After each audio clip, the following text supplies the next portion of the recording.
Hey everyone, welcome to another AI conversation. And today I'm very pleased to be joined by a longtime collaborator, Miss Peachy Pacquing. Hi Peachy, welcome to the conversation. Good morning, and thank you for having me, Doc. Yeah, so for those of you who don't know who Peachy is, although I would doubt a lot of people know who Peachy is. Peachy and I started collaborating almost 10 years ago. We would conduct workshops together. Peachy comes from anyway. I'll let Peachy do the brief re-intro. No, maybe Peachy give us the the 2 minute background so people Oh, know how to catch you up. okay. So I'll start from where I am right now. Uh, I I lead the Asia Pacific business of Hyper Island. Hyper Island is a what we'd like to call a Swedish learning organization. It was founded in Sweden, but it has now moved to has grown into two other hubs, one in the Americas and one in Asia Pacific. Um, I was a student of Hyper Island, and that was my introduction to Hyper Island. But prior to that, and maybe an interesting note, I was a 53-year-old student.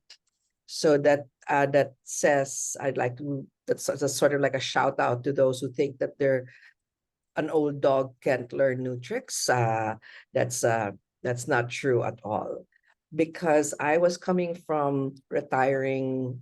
I was in retirement, having retired at 47 from the marketing communications industry. I used to be CEO of Ogilvy and Mather Philippines. But in retrospect, I see that a 25-year career was only preparatory for what is to come.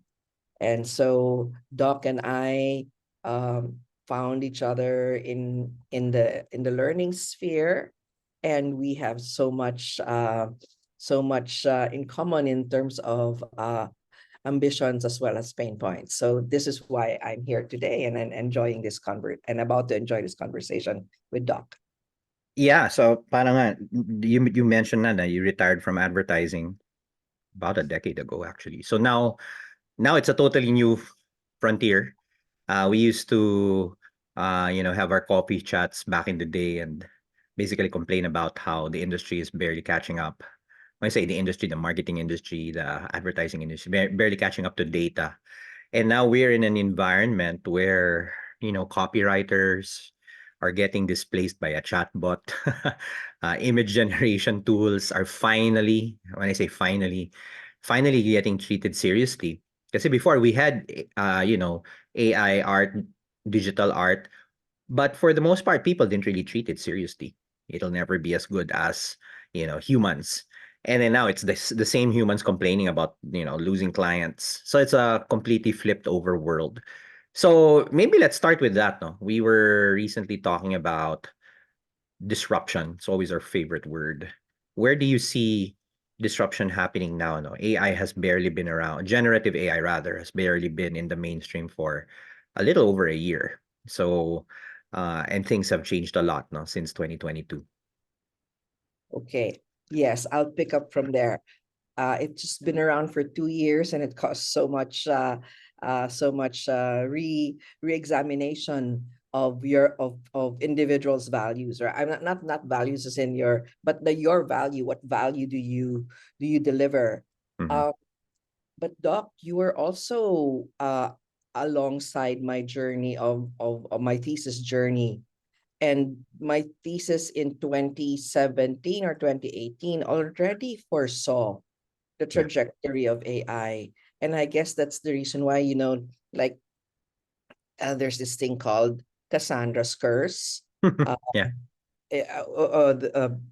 a deity fell in love with this human, and one of the gifts is this to be able to see the future, but she spurned him, and so he gave her a curse alongside the gift, which is, even if you can see the future, no one will believe you.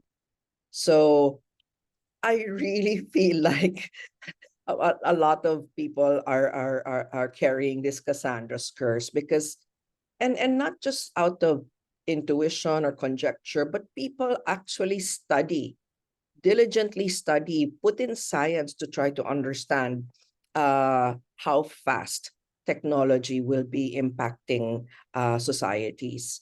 And that was what I found out in that paper, that we are not preparing fast enough, uh, because the pushback is always, yeah, that's science fiction, that might happen, but not in my lifetime. That's always the pushback. And also, oh, but a new world order will create new jobs, right? So there's always this pushback, and I'd like to unpack that and say that yes, there will be new jobs, and as I told you over breakfast, but maybe we are not, but my fear is we are not preparing ourselves fast enough for the deluge of these new jobs, and then there will be this intersection of inability and ability of the inability of humans and ability of technology. And what will happen then? Are we preparing for that time? And that's the bone of my contention usually, and I know I annoy a lot of people, and please understand, to those who are listening or watching, that that is always my concern. It's not that I'm trying to uh fear monger. I just want us to know what's happening, what's about to come, and to reflect and say, how am I preparing my children? In what school should I put my children? Because my lens has always been that of a mother, and my greatest motivation is, have I prepared my children well enough for what we can't see? And that's a daunting challenge, right? So please understand that my view of who's going to stay, who's going to lose a job, is coming from that lens, because I and then, since we're speaking about the marketing advert communications industry, know that I have a very deep affection and very deep gratitude to that industry. That's why I am speaking up, and I'm saying that if you are uh, perhaps a copywriter or an art director, um, who just does what they're told to do and don't exercise critical thinking, or perhaps exploring your creativity for all it's worth, I am so sorry to say that you will lose your jobs. I have been in many conversations with clients that say, my chat GPT works better than the copywriter. And I've heard this face to face with a client, right? Or perhaps another friend of mine saying, oh, we are starring images. So in the future, we don't need to shoot commercials anymore, right? We are going into contracts with personalities and celebrities so that we may use their images, so we don't need to. So how many production people will lose their jobs? Yeah, naman, one production shoot has like 100 people milling around. So how many of those will go away? What will we do with them? And my greatest fear is, will structural unemployment, this is what I'm researching right now, what will structural unemployment affect violence, right? What is the correlation between structural unemployment and violence? Because I don't want to see that. So what are we doing today to mitigate that?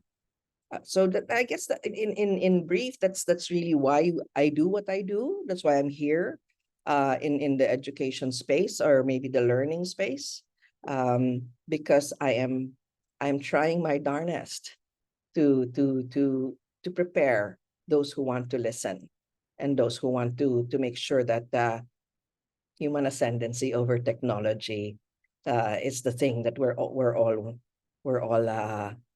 trying to create. Yeah. You know, uh, one of our classic anecdotes back in the day was the ice industry, diba? I suddenly remembered that now, no? When we went from mining ice to manufacturing ice to user-generated ice with the refrigerator. Yes. And of course, those things took centuries to kind of play out. And maybe that's what's jarring today. Now, there are the equivalents of the ice, disruption of ice, but happening literally within years, if not months. Like the chat GPT adoption, I think so far is the fastest adoption of any digital product. You get to a million users literally within a week or a couple of days. So kita agad, no? And maybe since I'm such a student of history, that's where I sort of seek guidance eh. Kasi there's all of these repeating parang motifs, no? The ice thing was a big one. We also had photography, which was resisted by art for a hundred years. And then now it was embraced. And then when Photoshop came out, the true blue photographers resisted that. And then now they accepted it. And then now you have Midjourney and these image generation tools. And then even the digital photographers are resisting that. So it seems like it's too repetitive to ignore. Yung mga ganyang tropes. So can we zoom in on that, especially with your work in Hyper Island? Do you have some sort of a theory of disruption that you try to impart? Because I feel that since it's happened so many times, surely there are lessons that we could kind of diba, repurpose so that we don't become victims of disruption rather than maybe agents of disruption, but not only at some point, right? You can't keep disrupting all the time, or shouldn't we disrupt all the time? No? Thinking out loud. Okay. We just finished, I think, running this module called um, Future Scenarios. It's really about futures work. And I tell you, my 25 years did not teach me, my 25 years in industry did not teach me to look that far ahead. I was always short-sighted. Am I going to meet this month's revenue? Am I going to meet this quarter's revenue? Okay, you're given an opportunity to write a 5-year plan. You look a bit further, you look for signals, but it's about 5 years. What can we accomplish in 5 years, right? So I think I will start there. I will start with the future is not linear. And I think most of us draw great comfort from thinking B will follow A, C will follow B. You know, that's we because we don't like being uncomfortable. We don't like being, I mean, how old is that book? What's Who Moved Your Cheese? I forget the title, but that was the 70s or the 80s. And we really, really don't like being uncomfortable. We're creatures of habit, we're creatures of comfort. And and that's exactly why Chat GPT took off, is because people saw the value of having Chat GPT summarize a legal document or a research paper. So people saw that. And our orientation of the future is largely linear. And that's one of the aha moments that I personally experienced when I was trying to to map out a strategy for a particular industry I was studying. And apparently there are many scenarios because the future is a cone as opposed to it's a line, right? Um, I think we have difficulty thinking in the abstract. Or the multidimensional. We want things that we see and can follow clearly.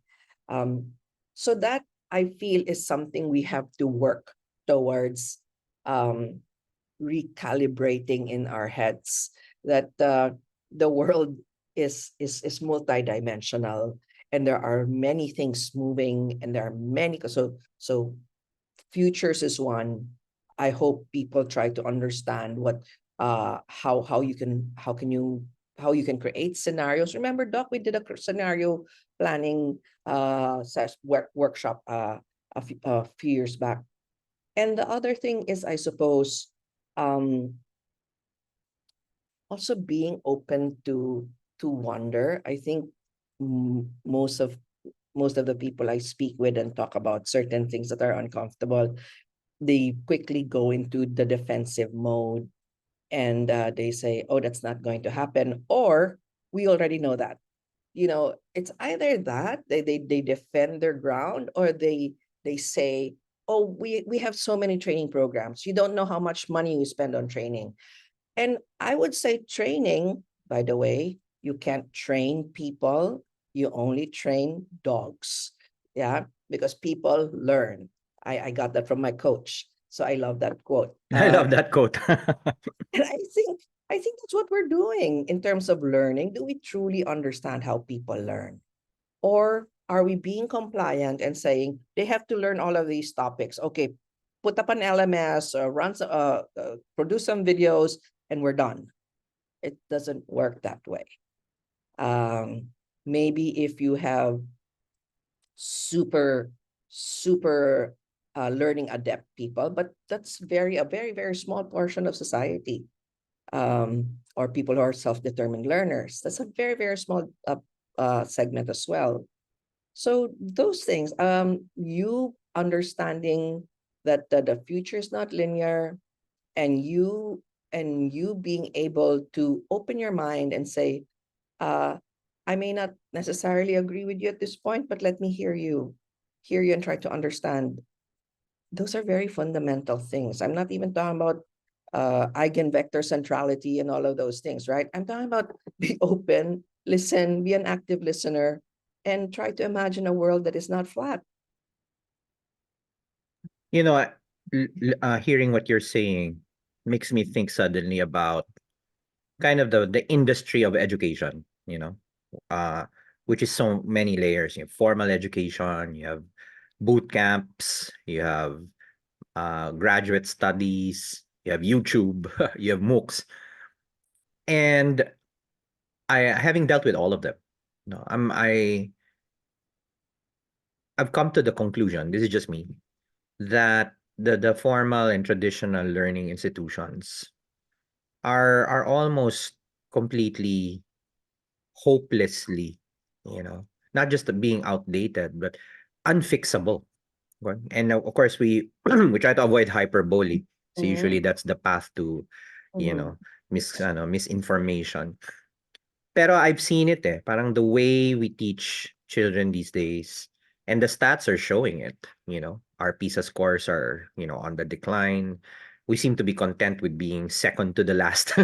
At least hindi daw last. I mean, the bar is so low.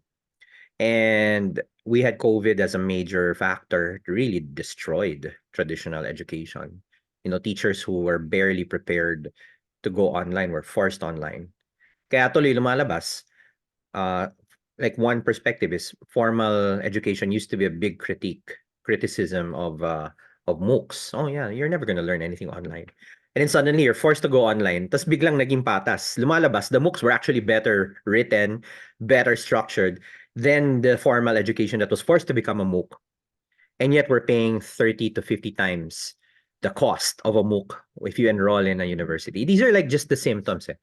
And more, I think more to the point, we we're now at a generation where millennials are teachers. So this is the first generation that was born a digital native, and they're the ones now teaching.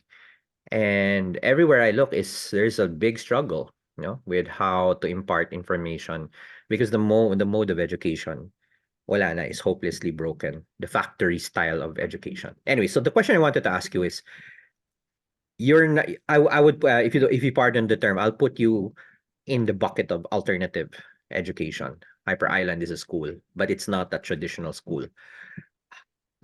In the design of that curriculum, in the design of that learning modality, how much of that was a reaction to kind of maybe the deficiencies of traditional education, and then how much of that is kind of your own parang projecting forward so one is let's not do this, which is very contra normative, and then more of where should we go, diba? Parang it's kind of an interesting balance, no? And maybe there are other factors that go into play, just so we understand more about how Hyper Island and yourself, no, are trying to do things.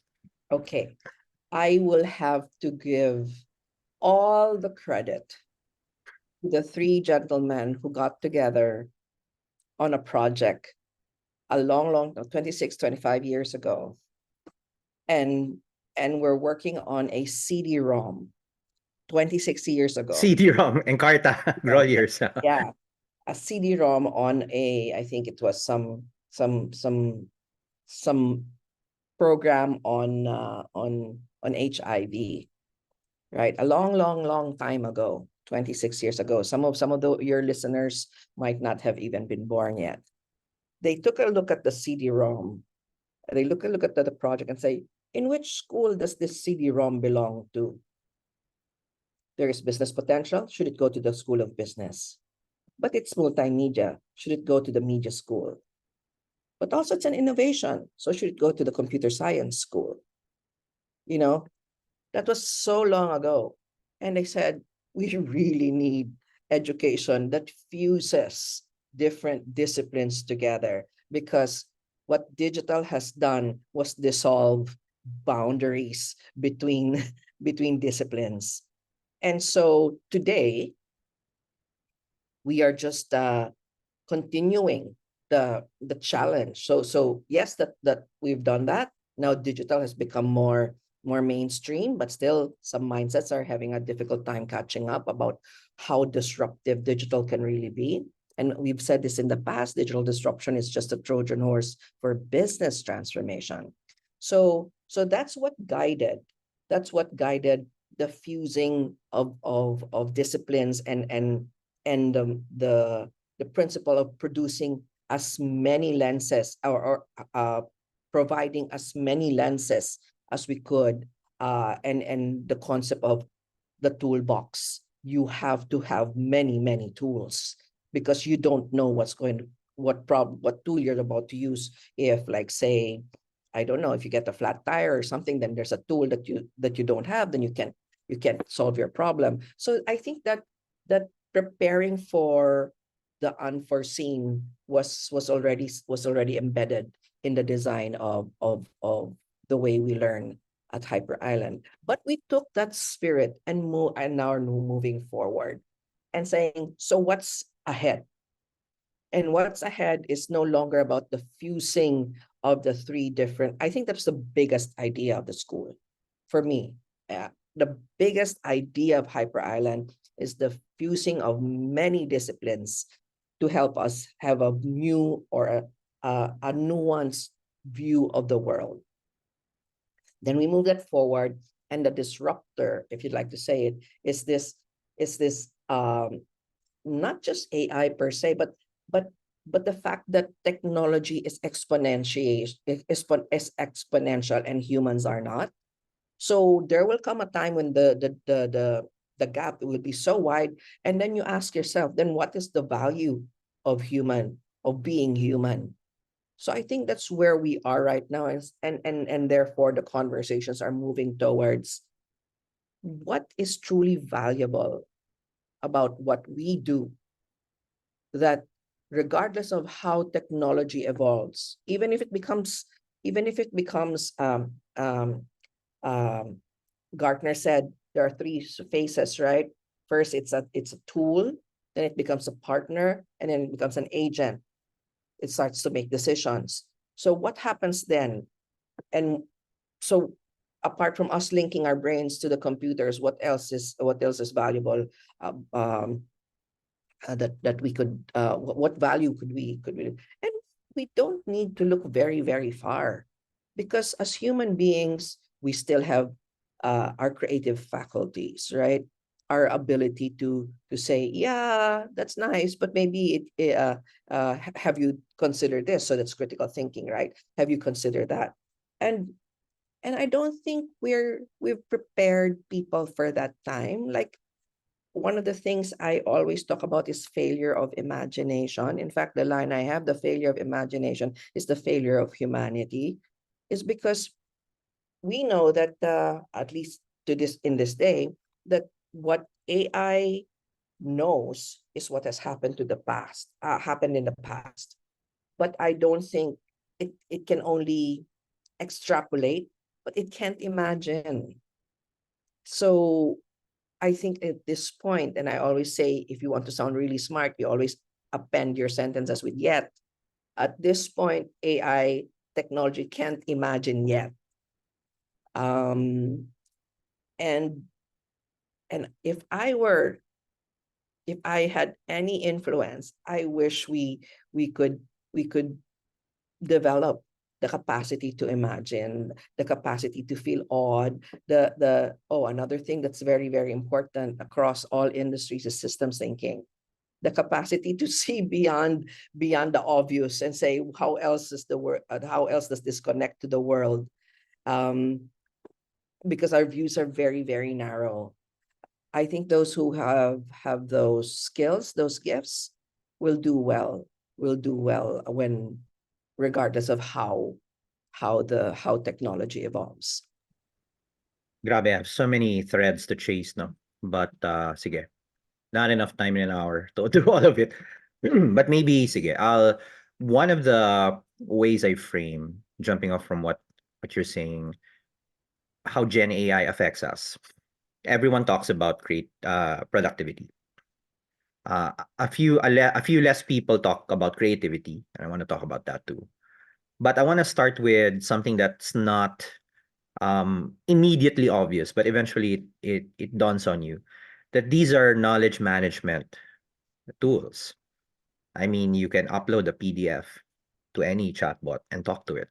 That just changes the way you interact with information. Now, where I want to go with that, it's a bit more abstract, is it's quite amazing just how well, for lack of a better term, this self-assembled information engine works. Kasi nga, you had the phrase that said, these tools don't imagine yet. But on some fundamental level, that's all they do. They hallucinate. And it just so happens that maybe 9 out of 10 times they hallucinate according to our understanding of the world. Therefore, we agree. But then there'll be that 1 out of 10 or 1 out of 100 times where the hallucination is obviously completely, off the beaten path, and we say, oh, that's a lie or that's fake. So what I want to ask you is, as a student of learning, is how much of this do you think we have yet to fully understand? Kasi nga, like I'll give you a counterfactual so you can appreciate it better. Like, we all seem to universally accept the internet now as a medium only because we think what's on the internet was created by humans. Wikipedia was written by humans. Social media was, for the most part, written by humans. But then when we're faced with a phenomena where in the same internet we see a completely machine generated piece of stuff, we suddenly say, nope, I'm not going to trust this. It was completely fabricated, or it doesn't have any real meaning. This machine just created a word salad that just appears intelligible. And to me, just going the opposite extreme, so what? So if it helps me understand an esoteric concept like, particle physics better, because this word salad appears to be written in a better form than, the best physics professor I've ever met, didn't I achieve the same goal? No, but you can argue both ways. Pero I want to hear from someone who studies learning. Does that come to play, in the learning design of the future? Okay. I will answer that, but I think what you just described is very similar to the photographer saying, I'm a purist, right?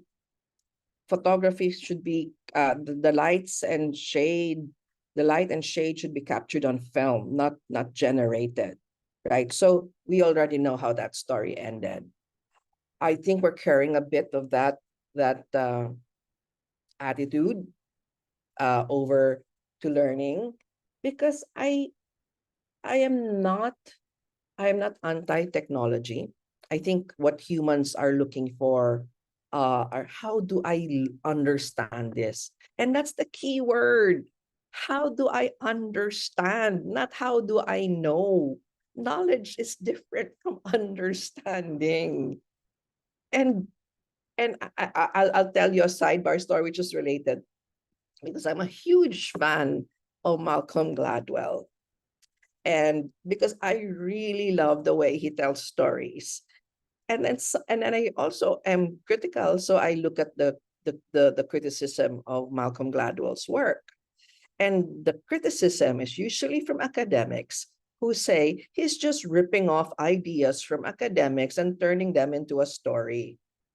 But I will never read the academics' work and I'll never appreciate it because I mean I'm an academic, but I mean in that context of my life, now I read academic journals. Um, but that time I needed to understand. I needed. I think the first book was Tipping Point. It was recommended by our regional PR chairman and said you must read this when you want to understand how trends, in fact, the term was social epidemics happen, how trends happen. And I read it and I loved it. And I read so many Malcolm Gladwell books after that because I understood. I understood and I was able to use it, apply it. And that's what that's what education is for, right? Um, I'm doing a deck on learning experience design right now. I have uh, um, a talk, and education has two Latin uh, uh, words where it was drawn from. One is educare, which is to train and to mold. And the other one is educere, which is to draw from within.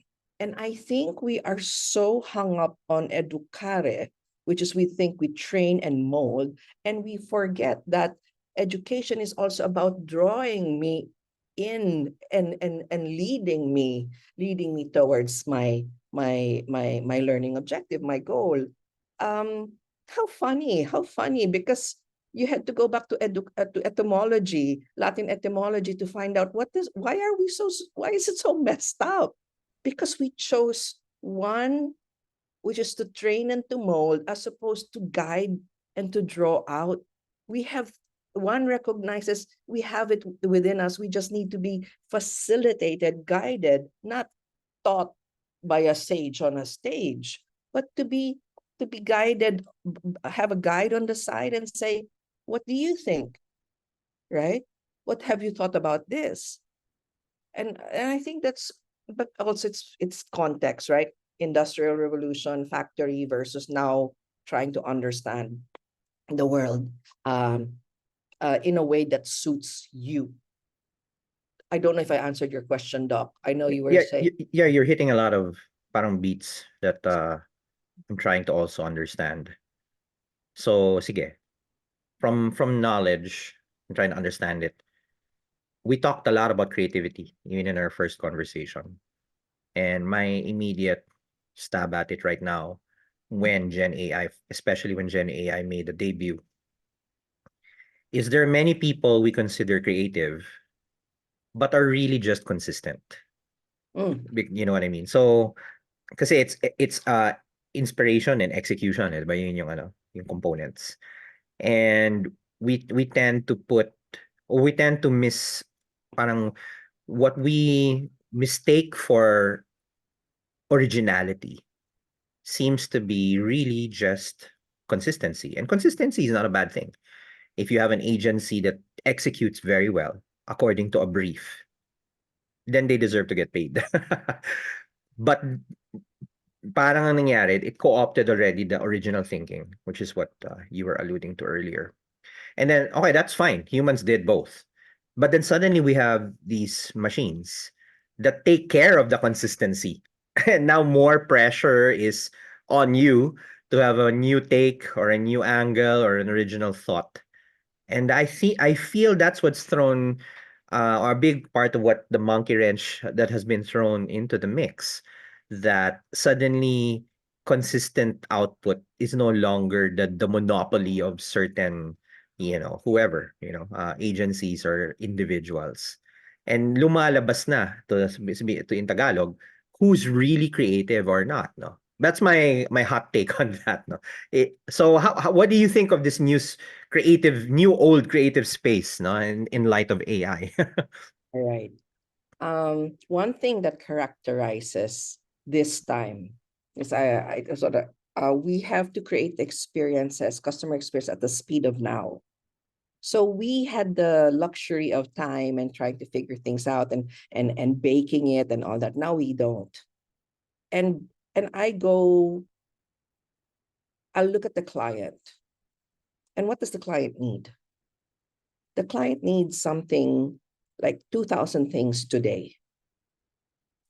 So statistically, I don't think you can have 2,000 award-winning things or 2,000 Oscars or in a day, right?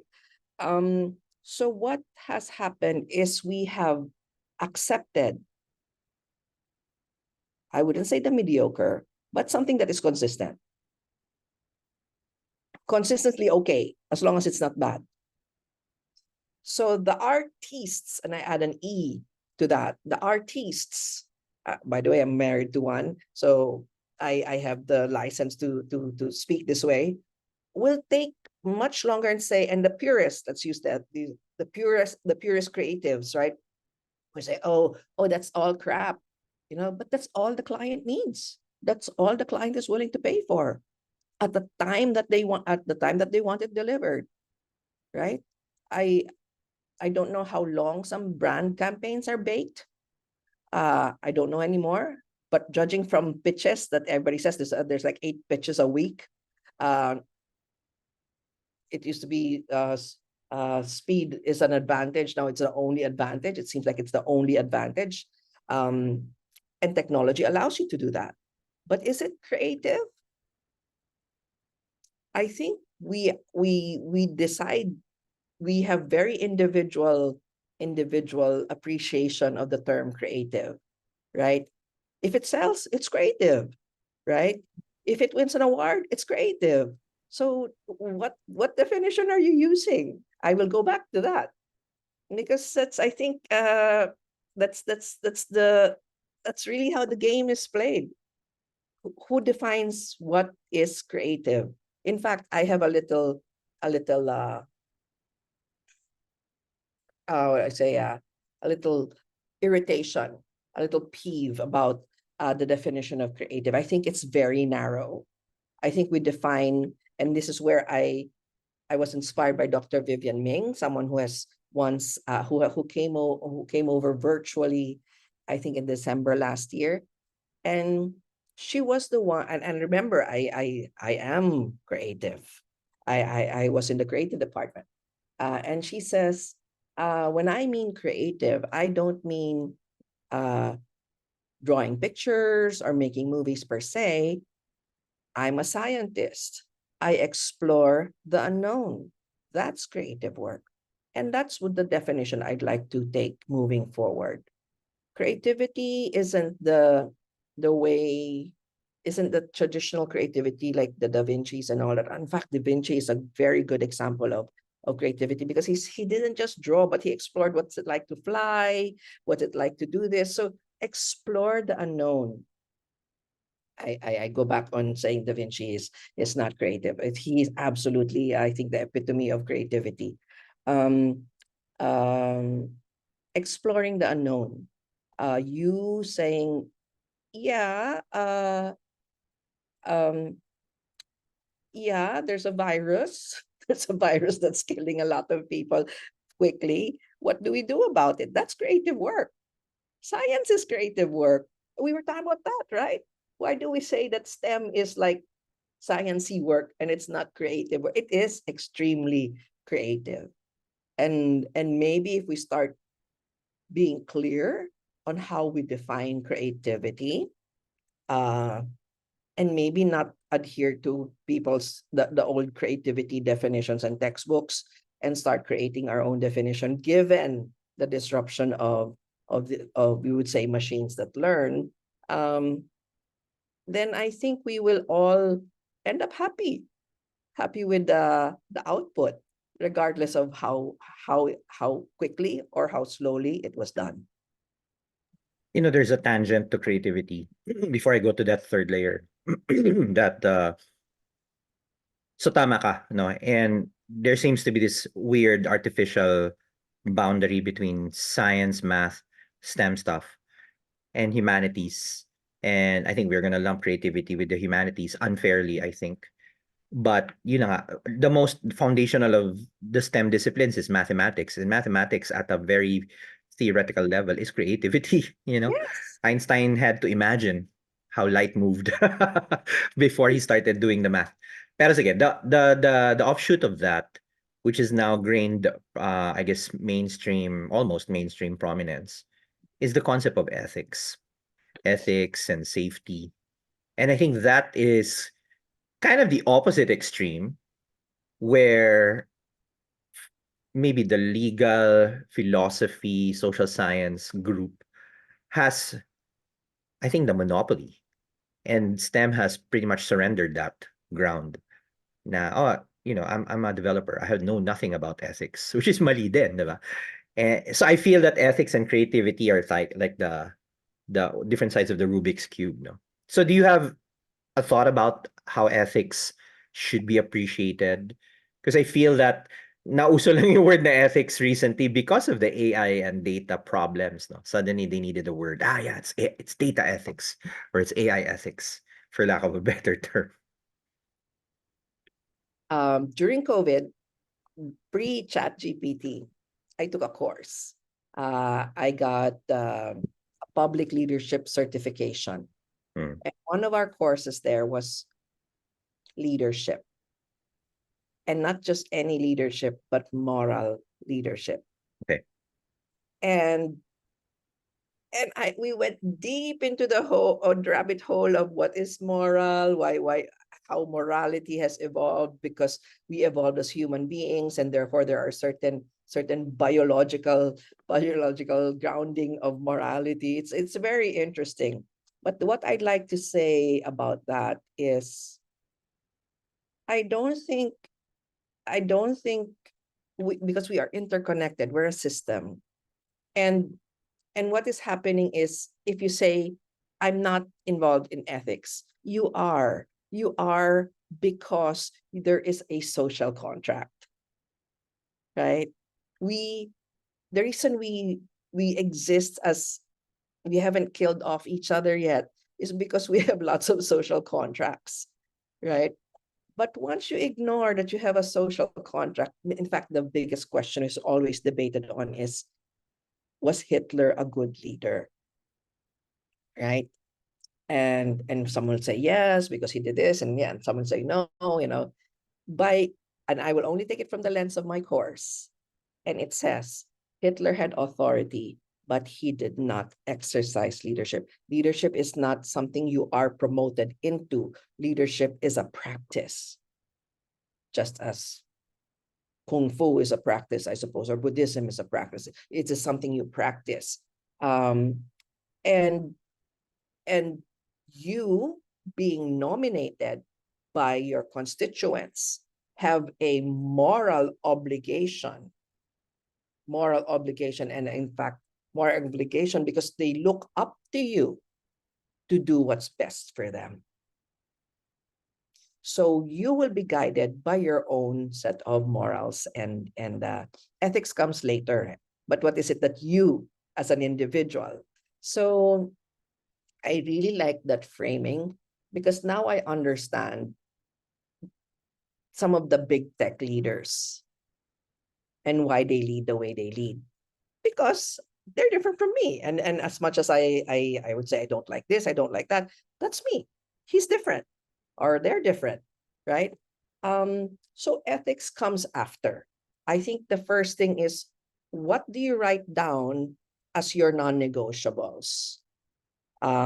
Your morals. You start with your morals, and then your morals define the ethical code that you will abide by. I always was confused with morals and ethics. Morals is a very individual. It's very, very personal. Ethics includes other people. So, but we will always start with self. When we go into leadership, it's know yourself, and then know others, and then know the world. So, do you know what are your non-negotiables? And there will be people who say, of course I do, right? And it's technological progress at all costs. And that's them. That's why there's a divide now, Doc. I don't know if you see this, the big tech bros versus the other group that says, so we have to be more mindful about what we design. And then uh I think it was Anderson who wrote a manifesto, an AI manifesto or something, a tech manifesto, which they identified enemies. And enemies is like regulation is an enemy, uh circularity is an enemy. So there were identified enemies there. It's really worth a read. And then you as an individual, what do you believe? What do you believe in? What are you willing to put a stake on? Saan ka pupusta? Diba? So I think I think it's there. If we look at the world in terms of hard and soft systems, ethics, it's like it should be flowing freely through that system. Yeah, because we are people, and people, whether they acknowledge it or not, they have a set of morals. Even those who are amoral have made a choice. Yeah. There's a Netflix series playing right now called Ripley. It's based on Mm. a series of novels. And that guy is completely amoral. No qualms killing people as long as he gets what he wants. But yeah, going back. And I just intuited that now, no, thanks to your sharing. It's almost a parallel structure with creativity. So in the same way, we confuse consistency for creativity. On the ethics and moral front, we confuse compliance with ethics. So just because you follow the rules or you work within the rules, even though you're stretching, you know, kumbaga, the spirit and the letter of the law. Basta hindi ka makulong, then therefore you are ethical, which I feel is a slippery slope because that's what legal engineering is for, diba? You try to argue within the bounds of let's just assume imperfect, imperfect codes, because these are subject to review, and these are also political. So that in a way conflates with the ethics argument. Another thing that conflates with both the creativity and ethics, and this is almost a framework already, thanks to you, Peachy, when you add a commercial angle to both. Parang nga si Ogilvy, di ba? Just because it sells, creative. Or if you try to attach, and that's the term, um, uh, there's a moral hazard if you incentivize behaviors that while legal is actually unethical. This is social media, basically, writ large, is a highly commercialized engine that institutionalizes basically the invasion of privacy. you know Even the way they teach, I just went through a Facebook ads course recently. The fundamental difference between the Google ad and a Facebook ad. In a Google ad, you try to hijack what people are searching for, but at least there is an impetus on the part of the consumer. They want to understand this, or they need information on that. They're searching for it. What Google will just do is put you in front of those people. Pero in Facebook and the rest of the other platforms, the intention is really to find the right creative that will stop people from scrolling. Kasi people are just, scrolling up and down TikTok. But if you have a video, a hook, or a phrase that pauses them for just a split second, maybe long enough for you to get your message through, and even better, get them to click on something.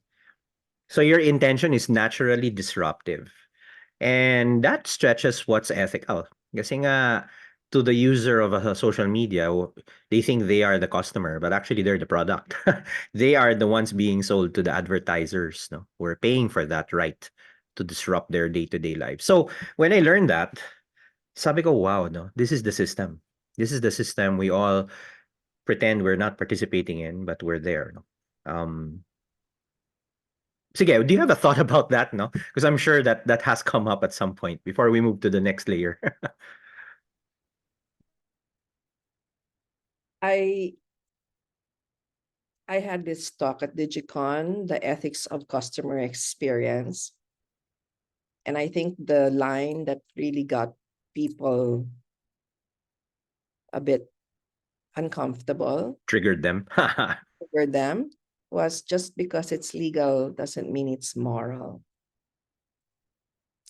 And again, it goes back to who are the human beings behind who have made that decision, right?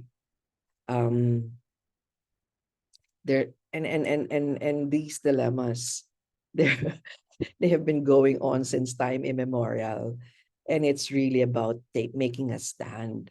Now, who makes a stand? It's either the people make a stand. Okay, I told you we spoke about this. We heard, at least I heard Maria Ressa say, as far as the world's problems are concerned, um, the short term solution is civic action. The second the midterm solution is regulation. And then the long term is education. Now I wonder where we are and how far we look when we try to solve our problems. Because if you say we want to fix this, then that's education. If you want to fix it for the next generation and the generations to come, because you want to have better people who make better decisions. Um, but right now it's civic action, and it's a tweet or whatever it is, it's a boycott this, boycott that. And then the midterm is, oh, let's call such and such to Congress. But if you really want to solve it, it's every single individual, and how are you helping that individual create their moral compasses. Yeah. So I'm also a realist, and I'm not. I think I've graduated from a cynic to a realist, or is that the other way around? So I know I'm saying that maybe there is a solution, but Like a more pragmatic approach, yeah, you it may know. be but a Yeah. harder. It may be harder, but there is. Yeah. I know there will always be a solution. Yeah. Just conscious that we're nearly at the hour now. We barely scratched the surface. That was again the last layer. So knowledge was first, and creativity, ethics. Yeah, it just dawned on me na ang ganda nga nung interplay nun. We need to dig into that later at some point. And of course, the most, I think, prominent topic when Gen AI came out was productivity. Mm. Yeah, never mind creative, call it what you want, creative or not, it gets things done faster. And at this level of the game, there is some quantification already. Okay, if it takes me 90% less effort, therefore cost income ratio goes up by X. And that's where the rest of the B2B universe loves to play. Okay, revenue growth, cost control, blah, blah, blah. And I feel naman here,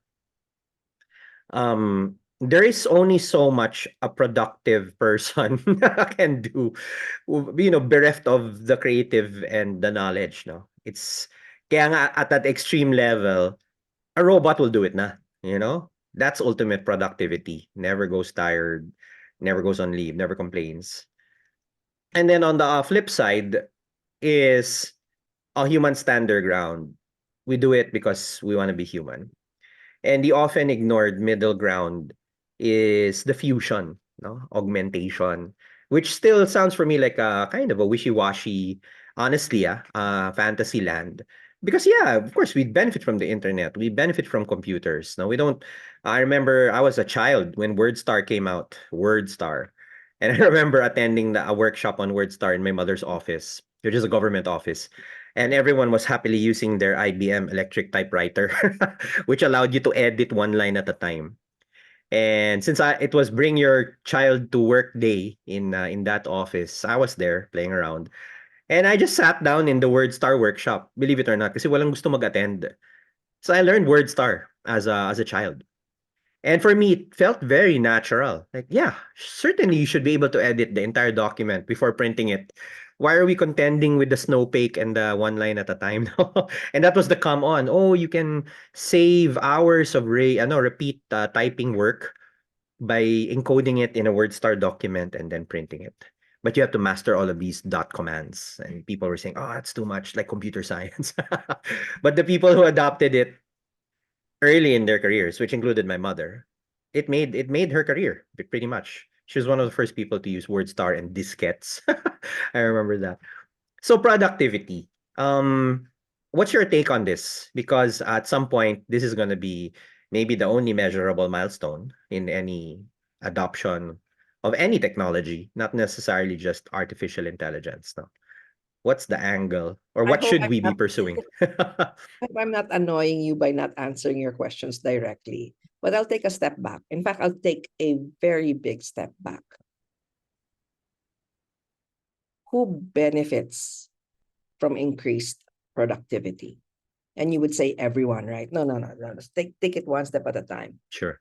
And it's because largely our economic system is capitalism, right? And the fundamental law is greatest profit at lowest cost. So therefore, if your cost base can produce a lot, this cost could produce a lot better, right? Now, I think now that we're reimagining and questioning and challenging, I think we have to do it wholesale. The context, the context in which these these these developments are happening, um, because AI can possibly separate content, can be content moderators, and social media giants can evolve and can focus the evolution of their AI into, please weed out really really harmful content. But we know, and I'm just I'm always very straightforward, but we know that human beings are doing that, particularly Filipinos are content moderators watching all of these horrendous content. Why wasn't the decision for the evolution of AI to remove these human beings from this kind of work? Because it wasn't cost effective. The profit would have been greater if we had different more applications for AI rather than just do content moderation. It is still cheaper to have a Filipino in front of a computer to do content moderation rather than AI. It's the same thing when Vivian Ming said, do you know that there are drones that can actually pick strawberries? But it's so freaking expensive to create drones to pick. How many drones do you need for a whole? It is cheaper to get migrant workers, or perhaps what do you call them? Unregistered, undocumented workers to pick strawberries than to create drones to pick strawberries. So there will be work, even if you have the machines. What kind of work is a very, very important question we should answer.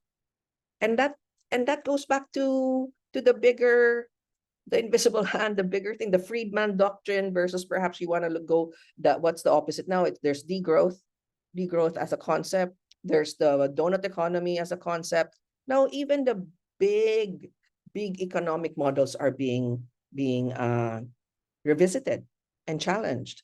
And that, I think, if you understand context, will answer the question on productivity.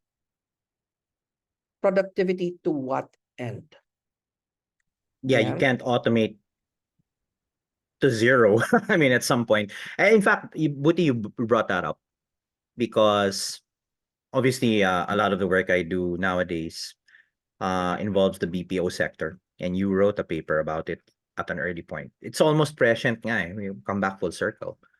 And there's actually just as we have an emerging list of kind of the benefits no, of augmentation, which we tackled elsewhere. There's also a growing list of, I would say, fiascos about how AI is being positioned. There's a growing trend because of the hype of humans being passed off as AI. Amazon had that story. There's a drive-through in the US that uses Filipinos.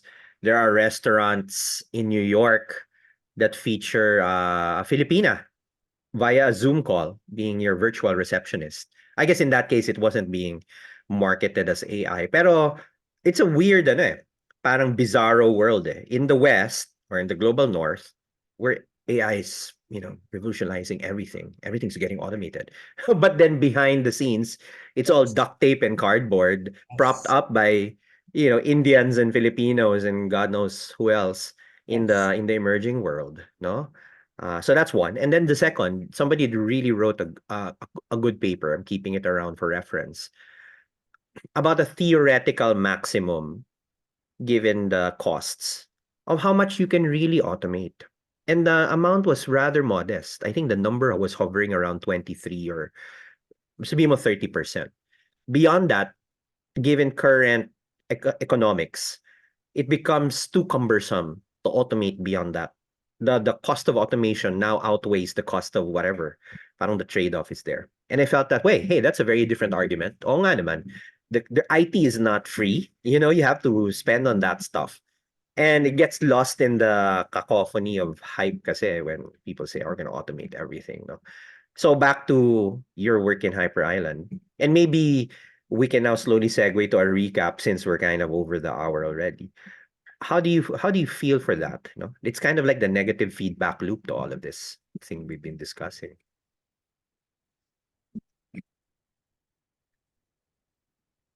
When my daughter was about maybe 8 or 10, no, maybe a little older, maybe 12, 14, she asked me a question when I picked her up from school, and she asked me, should I have children? Wow. Um, How old was she? 12 or 14, you Okay, know, okay. That's a cool because question. they were being taught how the world was evolving. And as you said, there are things that we wish could be better. And I didn't answer the question. I think I just dribbled that question. But I it stayed with me. And because I couldn't answer the question because I thought I was a nihilist. I thought because that Men in Black movie where they showed us inside the marbles of some other alien, superior alien elsewhere, really stayed with me and made me question, what is life for? Am I really just a speck of cosmic dust after all that's said and done? Would people even remember? So I sort of leaned towards nihilism. I said, "Oh no, this life is not worth anything," you know. Then I saw a video that says, "Yes, there are nihilists, but there are also optimistic nihilists." And so, yes, this life is probably not worth anything, but it's still my life, and I want to make something out of it, even if I'll end up as a speck of cosmic dust. And I think that is the spirit I bring to work every day. Is that, oh my God, the barriers are so insurmountable, but at least I'm doing something that at least makes me proud of the time and the energy that I spend. Yeah. It's not always it's not a bed of roses. It's more thorns than anything. But Yeah. I still get up every day and I still try. I think that's how I will answer your question. There are many challenges, but I think there is still agency. Every single person has the agency to decide what life will you live and what is your contribution. Or at the very basic, how will you make your children proud, or what will your children say about you when you go? So I try. It's hard, but we try. Yeah, and I think that's probably a good enough place to end it for now, no? And I want to thank you, Peachy, for always bringing the provocateur, no, into the conversation. I don't think we do it enough, honestly. I get my fair share of barbs from people who love being consistent. And I'm just saying, well, minsan my cop out na lang is, you know what, you do you, I'll do me, and the market will be there, and who cares, no? Yes. People choose whatever they want to listen to. I guess the problem lang is sometimes people, despite obvious evidence, sometimes people want to have a very, very difficult life. Kumbaga parang, for me, choose choose choose those who choose you. gonna be more fun that way. There's so much to do. I Oo. mean, rather than get caught in these things, there's just so much to do, Doc, like a conversation over breakfast. And then we had a to-do list that's as long as our arms, right? Four arms. No, no, that's so true. But anyway, I hope to see you again in another conversation, Peachy. And you have a good Pleasure. I know you're in between travels right now, so have a safe trip. And I'll hope to see you again in the next one. Yes. Thank you, Doc.